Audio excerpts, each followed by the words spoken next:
There is a decision that people in their 50s make, or more precisely, allow to be made for them, that has a larger financial consequence than almost any investment decision they will ever make. And that is made with remarkably little of the deliberate analysis that most people apply to decisions of far smaller magnitude.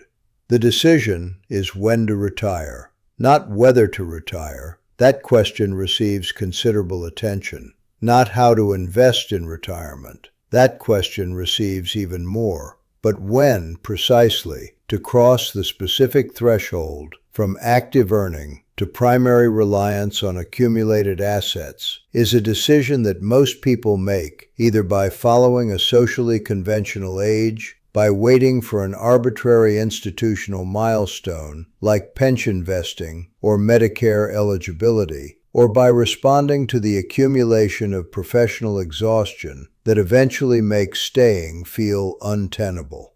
None of these is a financial decision. All of them produce financial consequences that repeat annually for the entire duration of retirement. Consequences that, projected forward over 20 or 25 years, represent one of the largest financial differentials available to anyone with the information and the willingness to calculate it. My name is William Grant. The retirement timing trap is not a single mistake. It is a structure, a way of arriving at the retirement date through means that systematically exclude the financial variables that would most influence the decision if they were clearly visible. And what makes it a trap, rather than a simple error, is that by the time its costs are fully visible, the timing decision has already been executed and cannot be reversed. The window for making the timing decision well exists for a specific and finite period. Understanding what that window contains and what the decision requires is the purpose of this conversation. The first dimension of the trap is the Social Security timing decision, the choice of when to claim benefits, which is the single most consequential financial decision most Americans make in retirement, and the one most consistently made without adequate analysis. Social Security benefits can be claimed as early as 62 and as late as 70. For each year of delay beyond full retirement age, benefits increase by 8%, a guaranteed, inflation-adjusted, permanent increase that is available through no investment vehicle on earth at comparable terms. For someone whose full retirement age benefit is $2,000 per month, waiting from full retirement age to 70 produces a monthly benefit of approximately $2,600, a difference that repeats every month for the rest of their life. Over a life expectancy of 85, the cumulative difference between claiming at 62 versus 70, calculated precisely, exceeds $100,000 in lifetime benefits for many middle-income claimers. And yet the majority of Americans claim Social Security before their full retirement age. The reasons are understandable. The money is there, waiting, and early claiming feels like early recovery of something earned. The financial logic runs in the opposite direction for most people with reasonable life expectancy. What people who claim early are purchasing, at enormous price, is a slightly higher income in the years immediately after retirement, paid for by a permanently lower income for the remaining decades of retirement. The years of maximum financial need, maximum health care cost, and maximum vulnerability to sequence of returns risk are the later years, the 70s and 80s, and it is precisely those years that the early claiming decision impoverishes most severely.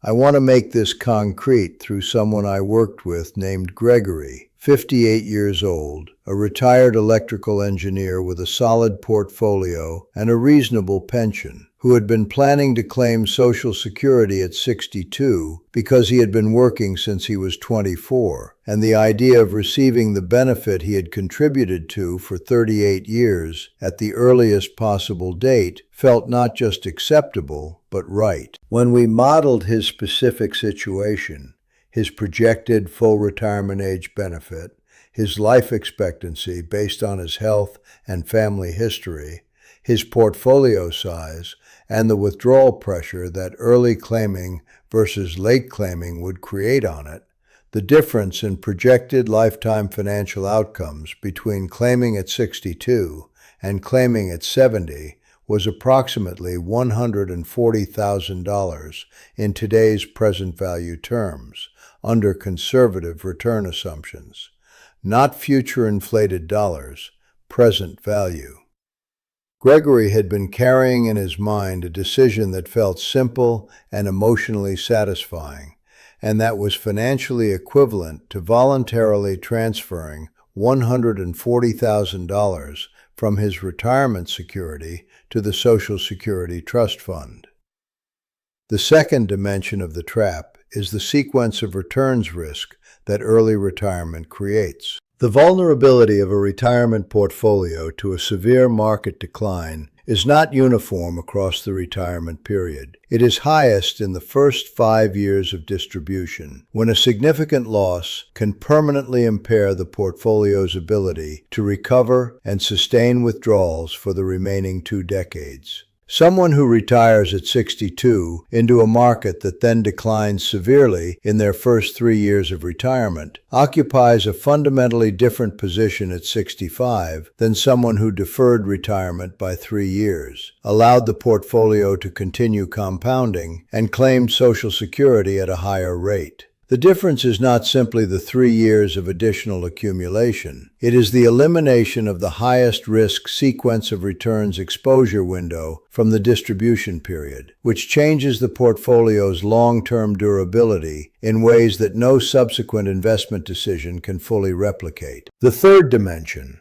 the one that most directly connects to the word trap, is the irreversibility of the timing decision once made. The Social Security claiming decision, once executed, cannot be undone beyond a very narrow 12-month window. The retirement date, once crossed and the professional relationships dissolved, is practically irreversible for most people in most professions. The pension option selected at retirement, in plans that offer different benefit structures, is typically permanent. The decisions that constitute the retirement timing package are not like investment decisions, which can be revisited and adjusted as circumstances change. They are structural decisions that establish the financial architecture of the retirement period, and the quality of the analysis applied to them at the moment they are made determines the financial consequences for the remainder of a life. Gregory adjusted his Social Security strategy. He chose to defer to 70, bridge the income gap with modest portfolio distributions and a part-time consulting arrangement, and claim at the maximum rate. The decision was not comfortable. Waiting 8 years for benefits he was entitled to claim immediately required genuine discipline. The financial logic was unambiguous, and the reversal of an instinct that had been months in formation required one afternoon of precise calculation to accomplish. The question I want you to take from this conversation is specific and urgent if you are within 10 years of retirement.